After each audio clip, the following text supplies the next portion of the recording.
Well, if you look at April, May, June, July 2021, year over year, what was going on in April, May, June, July of 2020?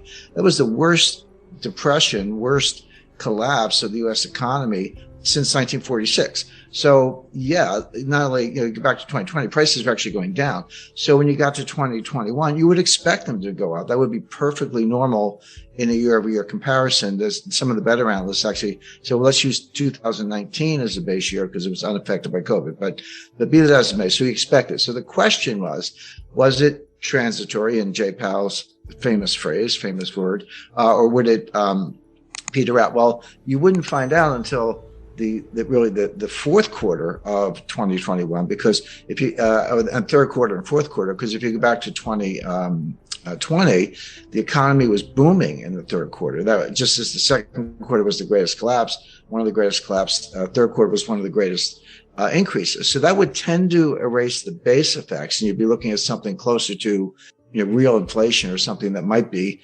persistent. So there, I would say when we got to September, October, November, even now we have some December data, that inflation has persisted. So it did last longer than I thought. But I'm sticking with the view that it's going to go away pretty quickly, and we've seen the peak. In last summer, I was a little uncomfortable because the Fed was saying transitory and I was saying transitory. But one of my thesis, the way I do a lot of analysis, is that the Fed is always wrong. So I was very uncomfortable being on the same side as the Fed, because maybe I'm missing something if they agree with me. But Jay Powell has thrown in the towel, and they've flipped. So now they say it's not transitory, it's here to stay. So I feel much better saying it's transitory because now I'm on the opposite side of the debate with the Fed. Although I will say what Powell did was highly political. He got renominated by President Biden. Okay. That means you have hearings. That means you're in front of the Senate, and you're going to get grilled on inflation. So he had to get on the right side of the trade, so to speak, in order to mitigate some of the damage. It's one thing to say you're ahead of the curve. It's behind the curve, rather. It's another thing to say you're still behind the curve. But he's doing the best he can. They said they're going to accelerate the taper. Yes. That implies that they're going to accelerate the liftoff, meaning the first interest rate hike sometime in late 2022. The market, at least the futures market, Fed Fund futures market, seems to agree. So he's sort of positioned himself for the political grilling, but I don't think he's analytically right. I think we're now, it did last a little longer than I expected, mostly because of gasoline and autos, but they're real things. You got to buy them. But now I expect the inflation to come down very quickly. So rising prices, here's what you have to ask yourself. Why are they going up? Okay. And is it sustainable? Is this something that's going to continue? It has nothing to do with money supply. Your typical Austrian economists, monetarists, say, well, the Fed printed all this money and that's what's causing inflation. It's not true.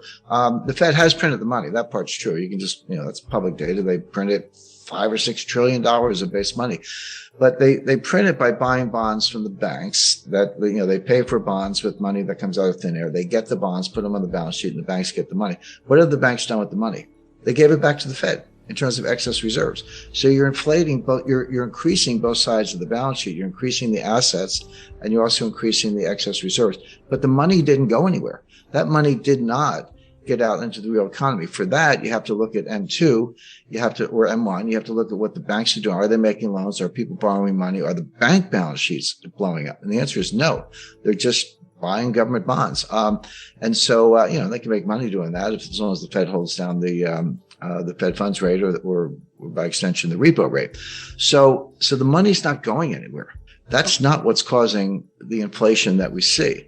It is caused by really, really bad energy policies by the Biden administration. You shut down fracking, or you handicap fracking, you shut down new leases for oil and natural gas exploration on federal lands. You close the Keystone XL pipeline. You do everything possible to raise the price of gasoline because they want to promote the Green New Deal, wind and solar, right, which is ridiculous. So it's not surprising we have higher energy prices, and Putin's not dumb. He sees what's going on in the U.S. He goes, hey, you're shutting down energy production. Well, I'm going to shut it down a little bit too, just to raise the price because I'm making more money. So that explains that. That's not a monetary phenomenon. That's not because the Fed's printing money, which they are. It's because Biden has completely messed up the energy supply chain. I'm not hopeful that the Biden administration will get anything right, but some of these things are one-time things. In other words, yeah, okay, you cut energy output, Putin raised prices, Saudi Arabia raised prices, gas prices. what you have to ask yourself, is that going to keep going? Okay, it has happened. And this is where the feedback loop comes in. Well, if I spend $70 filling up my car instead of $50, that's $20 less that I had to spend on anything else. And so the history of higher energy prices is that it throws the economy into a recession. Before we continue, help us clicking that YouTube like button and subscribe now to our channel. This shows the algorithm that you valued this information. And it helps us spread that message. Sharing is caring. And now, let's continue. I have bad news for you. If you're not rich by now, you're screwed. And if you're in debt, you're even double screwed. How so, you might wonder? Well, the sad truth is that you're working your whole life to make someone else rich. The mega corporations, the banks, the politicians, everyone is getting richer. They get your money. And what is even worse, they get your time, they get your life. You are not even in a rat race, you're in a financial prison. But what could a solution for you look like? Honestly, I don't know, but I know what a solution for me would look like. It's very simple. I use whatever money I have and I multiply it with 1,000. This could make my life much easier and probably yours as well. If you have $1,000 available and multiply this with 1,000, I believe that this could solve some financial issue for the one or the other. Of course, if you're ugly, you would have to multiply it with much more than 1,000. My name is Markus Dahn, and this is what I decided to do. I decided to 1000x my money. This is not a joke. I know what you may be thinking. What is this guy talking about? How should this work? This is not possible. Well, I made a detailed video where I laid out my plan. And some clever folks might even want to look at this plan and copy it and do exactly what I do. This is just a little hint on the side. You have two options. You leave, you forget what you have seen.